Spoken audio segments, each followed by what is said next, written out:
Hello everyone, welcome back to my channel.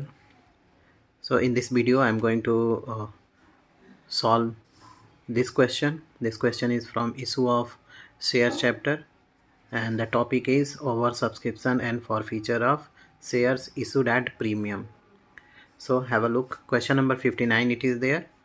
And अगर आप किसी और ईयर की पब्लिकेशन में देख रहे हैं तो क्वेश्चन नंबर जो हो सकता है इधर उधर हो, तो आप क्वेश्चन को या तो आप पढ़ करके पूरा सर्च करें या फिर आंसर से आप सर्च कर सकते हैं, जिसमें बैंक अकाउंट बैलेंस दिया गया है 1,11,900 और शेयर कैपिटल आ रहा है 99,000। आप इसके अकॉर्डिंग भी क्वेश्चन को सर्च कर सकते हैं, बुक में ही दिया होगा। ये CBSE की बुक है, DK गोयल की ही बुक है, बट ये बोर्ड अलग है, CBSE बोर्ड है। क्वेश्चन में है, a company issued 10,000 shares of 10 each at a premium of 1 पर शेयर। कंपनी ने 10,000 शेयर इशू किया है, एक शेयर की वैल्यू जो है वो 10 रुपये है और प्रीमियम 1 रुपये दिया गया है। Payment to be made as follows. Application 3 rupees दिया गया है, अलॉटमेंट 4 रुपीज़ है। अब इस 4 रुपीज़ में अलॉटमेंट की 4 रुपीज़ वैल्यू केवल नहीं है, इसमें 1 रुपये प्रीमियम भी इंक्लूड है। होता ये है कि अगर ये नहीं दिया रहता है कि प्रीमियम किसके साथ एडजस्ट किया गया है, तो हम ये एज्यूम कर लेते हैं कि ये अलॉटमेंट के साथ किया गया है, but here it is mention clearly. On first call 2 rupees कह रहा है, on second and final call भी 2 रुपीज़ ही कह रहा है। तो अगर आप इसको ऐड करेंगे ना, ऐड करेंगे तो 3 रुपीज़ प्लस 3 रुपीज़, यहाँ 4 नहीं 3 ही करेंगे क्योंकि 1 रुपया प्रीमियम है। 3 3 6, 6 2 8 एंड 8 2 10, 10 रुपीज़ आ गया आपका, जो शेयर की वैल्यू है वो आ गया, यानी कि 1 रुपया इसमें प्रीमियम इंक्लूडेड है। अब कह रहा है applications way receive for 20,000 shares. Application कितने का रिसीव किया गया है? 20,000 शेयर का रिसीव किया गया है। देखिए कंपनी ने इशू किया है 10,000 शेयर, लेकिन अप्लाइड हुआ है 20,000, यानी कि 50% ज़्यादा से अप्लाइड हुआ है, यानी कि यहाँ पे ओवर सब्सक्रिप्शन का ये केस है। इसमें कह रहा है कि application for 5,000 shares way rejected. तो अब ये 10,000 जो एक्स्ट्रा अप्लाई हुआ है उसमें से कंपनी ने 5,000 एप्लीकेंट्स के पैसे को वापस भेज दिया है। And allotment was made proportionately to the remaining applicants. Proportionately का मतलब यहाँ पे हो गया कि एक टेक्निक यूज़ किया गया, मेथड है जिसका नाम है प्रोराटा मेथड, वो यूज़ किया, यानी कि 15,000 एप्लीकेंट्स को 10,000 शेयर इशू किए गए, क्योंकि मैक्सिमम कंपनी 10,000 ही शेयर इशू कर सकती है। कंपनी किसी भी कंडीशन में 10,000 से ज़्यादा शेयर इशू नहीं कर सकती है। अब कह रहा है the directors made both the calls and all the money were received except the allotment first call and final call on 400 share. कह रहा है कि कंपनी ने पूरा कॉल किया है, ठीक है, यानी कि फुली कॉल्ड अप है ये। इसमें से एक शेयर होल्डर है जिसके पास 400 शेयर है, वो 400 शेयर का अलॉटमेंट का, फर्स्ट कॉल का और फाइनल कॉल का पैसा नहीं दे रहा है, यानी कि ये 4 रुपीज़ इंक्लूडिंग प्रीमियम नहीं दे रहा है, 2 रुपीज़ फर्स्ट कॉल नहीं दे रहा है और 2 रुपीज़ फाइनल कॉल नहीं दे रहा है। उसके बाद कंपनी ने उसके शेयर को फॉरफिट कर दिया है और उसमें से जो 400 शेयर जो है यहाँ पे फॉरफिट हो रहा है, उसमें से कंपनी ने केवल 300 शेयर को ही री इशू किया है। कितने रुपए? 15 रुपीज़ पे री इशू किया, यानी कि पेडअप वैल्यू इसकी जो थी, फुली पेड क्या था, 10 रुपीज़ था ना, लेकिन री इशू कर रही है कंपनी 15 रुपीज़ पे, 5 रुपीज़ प्रीमियम है। यहाँ पे कह रहा है give journal entries to record the above transaction, यानी कि यहाँ पे कैश बुक नहीं प्रिपेयर करना है, जर्नल एंट्री करना है। तो सारे ट्रांजेक्शन हम जर्नल में ही करेंगे, बैंक से भी रिलेटेड ट्रांजेक्शन होगा वो भी हम जर्नल में ही करेंगे। तो चलिए इस क्वेश्चन को सॉल्व। पहली एंट्री यहाँ पे क्या करेंगे, सबसे पहले इस क्वेश्चन मैंने अभी आप लोग को शो किया है, अब इसका सॉल्यूशन मैं कर रहा हूँ। तो सबसे पहले हम एप्लीकेशन की एंट्री पास करेंगे, तो एप्लीकेशन की रिसीव्ड की एंट्री पास करेंगे। तो जो फर्स्ट एंट्री आपका यहाँ पे बनेगा वो हो जाएगा यहाँ पे बैंक अकाउंट डेबिट टू, ये इक्विटी शेयर है, कोई शेयर नाम नहीं लिखा है तो हम कुछ नहीं लिखेंगे यहाँ पे, share application account, share application account, bank account debit to share application account. कितना है? 20,000 शेयर अप्लाई हुआ है, तो 3 रुपीज़ एप्लीकेशन वैल्यू है, तो कितनी हो जाएगी यहाँ पे? 60,000 हो जाएगा। कितना लिखेंगे यहाँ पे? 60,000। अब इसका नरेशन क्या लिखेंगे? Being share application money received. अभी पहली एंट्री हो गई। दूसरी एंट्री अब क्या करेंगे, ये जो एप्लीकेशन रिसीव हुआ है 60,000 का, उसको हम शेयर कैपिटल में ट्रांसफ़र करेंगे, बट सभी ट्रांसफ़र नहीं करेंगे क्योंकि यहाँ पे ओवर सब्सक्राइब हुआ था 20,000 से।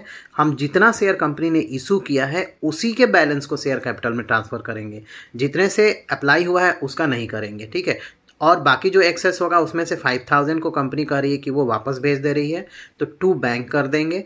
और जो 5,000 एक्स्ट्रा बच रहा है उसको हम एडवांस ऑफ अलॉटमेंट के रूप में एडजस्ट करेंगे। तो क्या एंट्री करेंगे, एंट्री यहाँ पे देखिए, सबसे पहले इस क्रेडिट वाले को आप डेबिट में लिखेंगे। तो एंट्री क्या होगा यहाँ पे, share application account debit to, सबसे पहले आप सिंपल एंट्री पास कर लिए, चाहे वो ओवर सब्सक्रिप्शन का केस हो चाहे नॉर्मल हो, सबसे पहले आप यही एंट्री पास करेंगे। तो share application account debit to share capital account. Application में जो आपका यहाँ क्रेडिट जितना है उतना ही आप यहाँ डेबिट में लिख लीजिए, और शेयर कैपिटल में उतना ही ये बैलेंस ट्रांसफ़र करेंगे जितना शेयर इशू हुआ था। तो शेयर इशू हुआ था 10,000, सो 10,000 इंटू एप्लीकेशन की वैल्यू 3 रुपीज़ है, कितना हो जाएगा 30,000 आप ट्रांसफ़र करेंगे, ठीक है। और उसके बाद क्या करेंगे, रिफ्यूज कर देंगे। 5,000 कंपनी ने वापस भेज दिया है तो रिग्रेट लेटर इशू कर देंगे, 5,000 इंटू 3, 15,000 आप वापस कर देंगे। उसके बाद क्या होगा, एडजस्ट कर देंगे एडवांस ऑफ अलॉटमेंट, तो शेयर अलॉटमेंट लिख देंगे, शेयर अलॉटमेंट अकाउंट। अब देखिए 10,000 तो शेयर इशू किए हैं, ठीक है।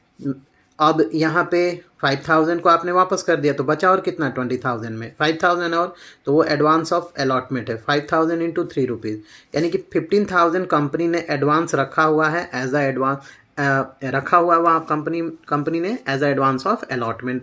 तो अब यहाँ पे जब हम एडवांस अलॉटमेंट की एंट्री करेंगे तो 15,000 से डिडक्ट कर देंगे, कम कर देंगे, क्योंकि आपने ऑलरेडी 15,000 एडवांस अलॉटमेंट का लिया हुआ है। तो अब 15,000 से कम से हम यहाँ पे क्या करेंगे, अलॉटमेंट का पैसा मांगेंगे। नरेशन क्या लिखेंगे यहाँ पे, being share application money transferred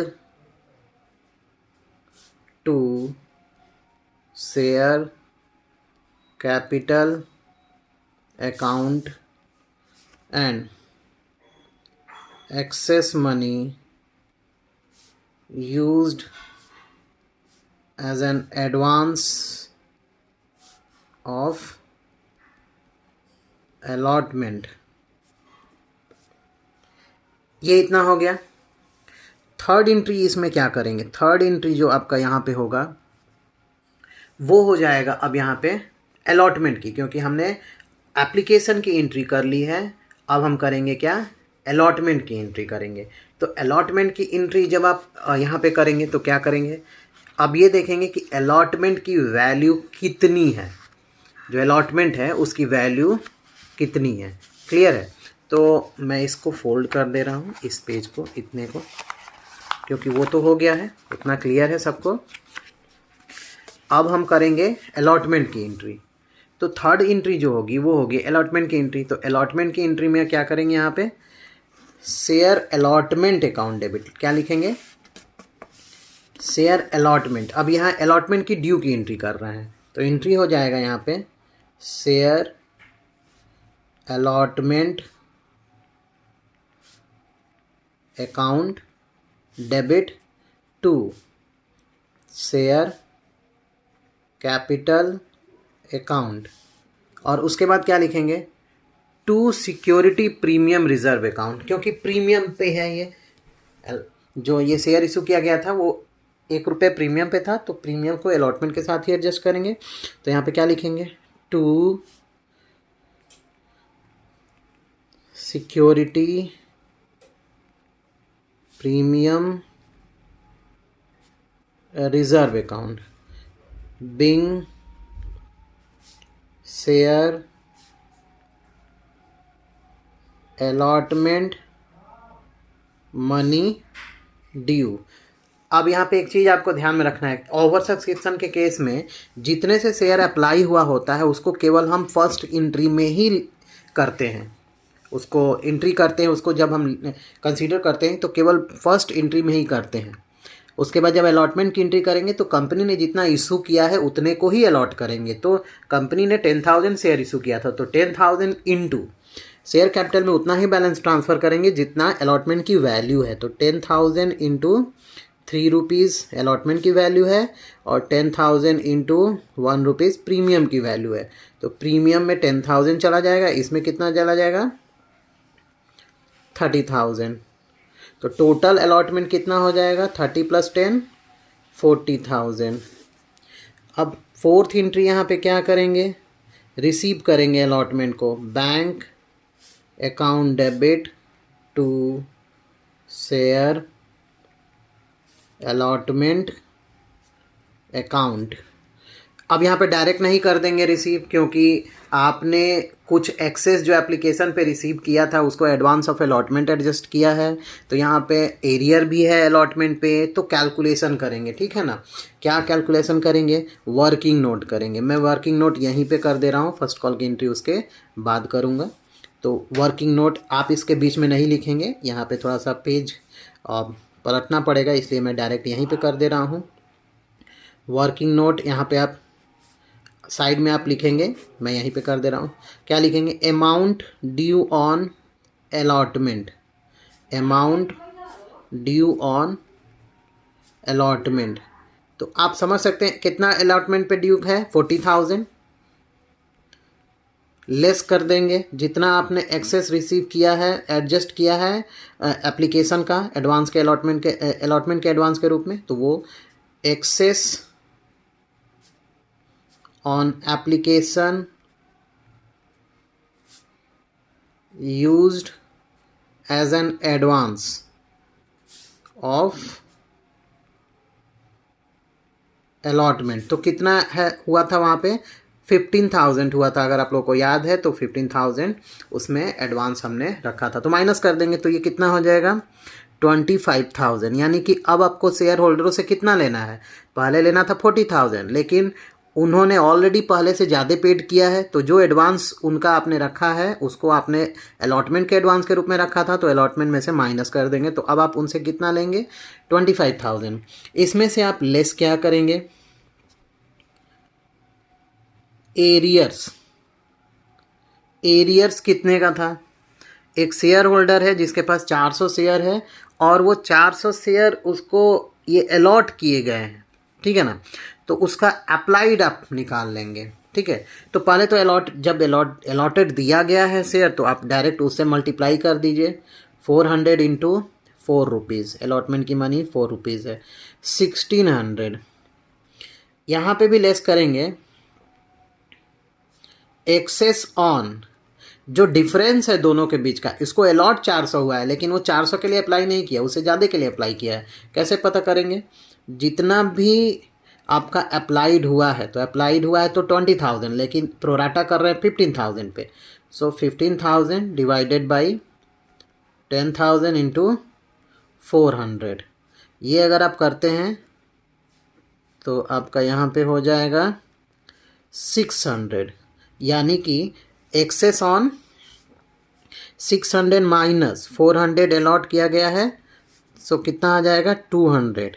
and application पे रिसीव किए थे ना, तो एप्लीकेशन पे उसने कितना पैसा दिया हुआ है 200 इंटू 3 रुपीज़ के हिसाब से 600 उसने पहले ही दे दिया है एडवांस, ठीक है। तो उसका टोटल एरियर तो 1600 का है, लेकिन उसने 600 ऑलरेडी पहले से दिया हुआ है, तो एक्चुअल एरियर कितना आएगा 1000। सो टोटल आपको कितना अब रिसीव होगा अलॉटमेंट पे 24,000, ठीक है। आप आंसर भी चेक कर सकते हैं अगर दिया हो तो इसमें आंसर में तो नहीं लिखा है कितना अलॉटमेंट पे रिसीव हो रहा है, लेकिन 24,000 यहाँ पे आएगा। अब 24,000 आप यहाँ पे लिख देंगे,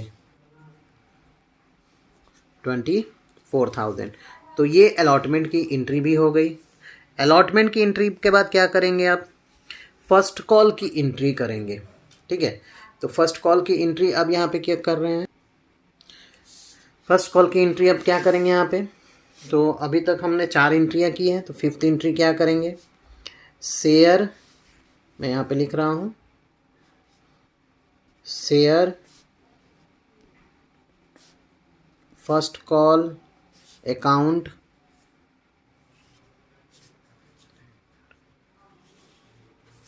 share first call account debit to share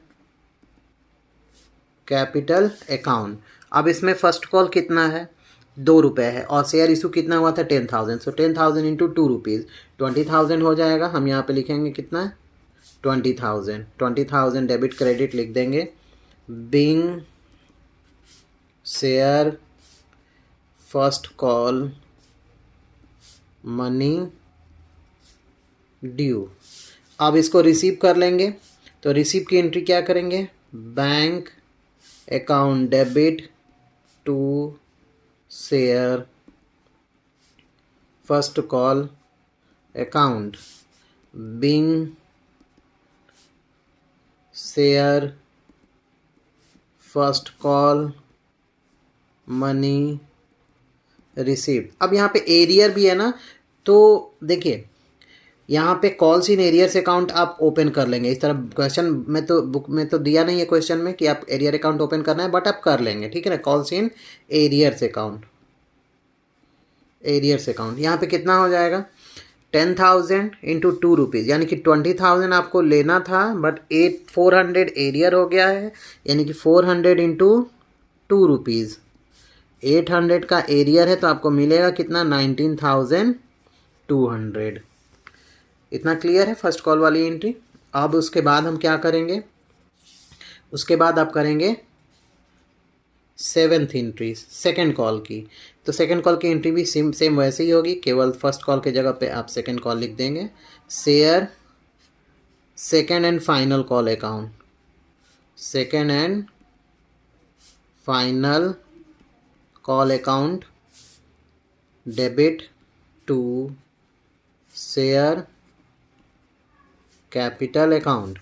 10,000 into 20,000 उतना ही आएगा, सेम नंबर है उसका। उसके बाद इस क्या करेंगे? इसको being first second and final call money due, being second and final call money due. 8 क्या करेंगे? अब रिसीव करेंगे सेकेंड कॉल को, बैंक अकाउंट डेबिट, ठीक उसी तरह एरियर का अकाउंट ओपन कर लेंगे क्योंकि इस पे भी एरियर है। Calls in arrears account debit 2 कर देंगे share second and final call account. Same amount से होगा, यहाँ पे कितना हो जाएगा? 800, तो यहाँ पे रिसीव कितना होगा? 19,200। Being share second and final call money received. अब यहाँ पे तो हो गया इतना।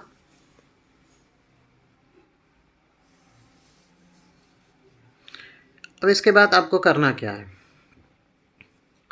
अब हम करेंगे फॉरफीचर की एंट्री। तो फॉरफीचर की एंट्री आप लोग को याद होना चाहिए, जब भी शेयर को हम प्रीमियम पे इशू करते हैं,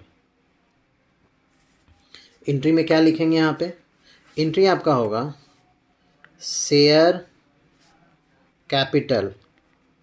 कैंसिल करते समय शेयर कैपिटल हमेशा डेबिट में हो जाएगा क्योंकि शेयर कैंसिल हो रहा है। Share capital account debit security premium reserve account debit to जितना पैसा नहीं मिला, calls in arrears account to जितना पैसा मिल गया उसको शेयर फॉरफीचर अकाउंट में ट्रांसफ़र करेंगे, to share forfeiture account being 400 shares were forfeited.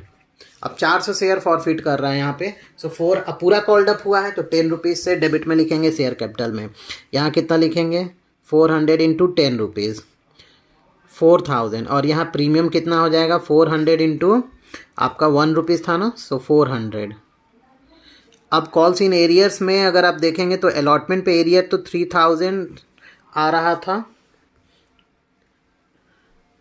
Allotment पे एरियर आ रहा था 1000 अलॉटमेंट पे एरियर आ रहा था। और उन दोनों कॉल पे जो एरियर आ रहा था तो वो आ रहा था 800 एंड 800, यानी कि दोनों को मिला देंगे तो 1600। तो ये कितना हो जाएगा 2600। तो 2600 का एरियर हो रहा है तो 26 को पहले आप 4000 में से माइनस कर दीजिए तो यहाँ पे 1400 प्लस 400 1800 चला जाएगा आपका शेयर फॉरफीचर में। इतना आपका प्रॉफिट हो रहा है। किस पे प्रॉफिट हो रहा है? शेयर को फॉरफिट करने पे प्रॉफिट हो रहा है। अब इसके बाद क्या करेंगे, शेयर को री इशू करेंगे। तो कह रहा है कि सब री इशू नहीं कर रहा है, 300 को ही री इशू कर रहा है। तो री इशू की एंट्री करते समय बैंक को हमेशा डेबिट में लिखते हैं, बैंक अकाउंट डेबिट। अब यहाँ शेयर फॉरफीचर डेबिट में नहीं लिखेंगे क्योंकि डिस्काउंट पे री इशू नहीं कर रहा है, प्रीमियम पे कर रहा है। टू क्या लिखेंगे, to share capital account to security premium reserve account. अब 300 को री इशू किया है, 300 शेयर को, सो 300 इंटू 10 पे फुली पेड अप था 3000 and 300 into 5 rupees premium 1500। Total कितना उसको मिलेगा 4500। अब शेयर कैपिटल रिजर्व में कितना ट्रांसफ़र करेंगे, लास्ट एंट्री होती है। हम शेयर को री इशू करने के बाद जो भी पैसा री इशू पे जितना भी अब आपका शेयर फॉरफीचर में रहता है उसको कैपिटल रिजर्व में ट्रांसफ़र कर देते हैं। तो यहाँ पे क्या करेंगे, share forfeiture account debit to capital reserve account. ठीक है, तो अब ऐसा नहीं है कि जितना शेयर फॉरफीचर में 1800 है वो सब यहाँ ट्रांसफ़र कर देंगे, नहीं, जितना शेयर री इशू हुआ है ना उतने का प्रॉफिट केवल ट्रांसफ़र करेंगे कैपिटल रिजर्व में। तो ये जो 1800 का प्रॉफिट आपको दिख रहा है ये 400 शेयर का है। ठीक है, 400 शेयर का है और री इशू हुआ है 300 शेयर, तो 300 शेयर का ही प्रॉफिट आप इसमें से निकाल के यहाँ ट्रांसफ़र करेंगे, डायरेक्ट यहाँ कर देंगे क्योंकि शेयर को प्रॉफिट पे री इशू किया गया है, लॉस पे री इशू नहीं हो रहा है, डिस्काउंट पे री इशू नहीं हो रहा है। डिस्काउंट पे होता है ना तो पहले 300 शेयर का प्रॉफिट निकालते, फिर उसके बाद लॉस को माइनस करते, फिर ट्रांसफ़र करते।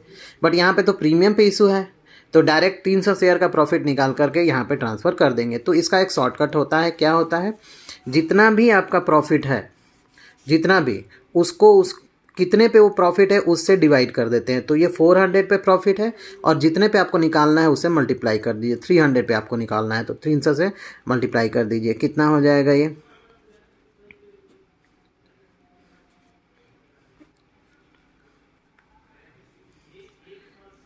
2700 डिवाइडेड बाई 2। तो 2700 का हाफ करेंगे कितना हो जाएगा 1350।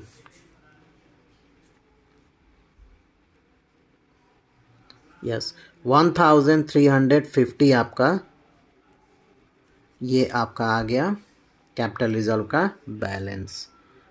यहाँ पे ये क्लियर हो गया और आपको केवल जर्नल एंट्री ही पास करनी थी और कुछ नहीं करना था। तो यहाँ पे केवल इतना तक ही करके छोड़ देंगे। आई होप आप लोगों को ये सॉल्यूशन समझ में आया होगा। अगर क्वेश्चन में कुछ भी पॉइंट नहीं समझ में आया है तो आप कमेंट बॉक्स में कमेंट करके आप पूछ सकते हैं।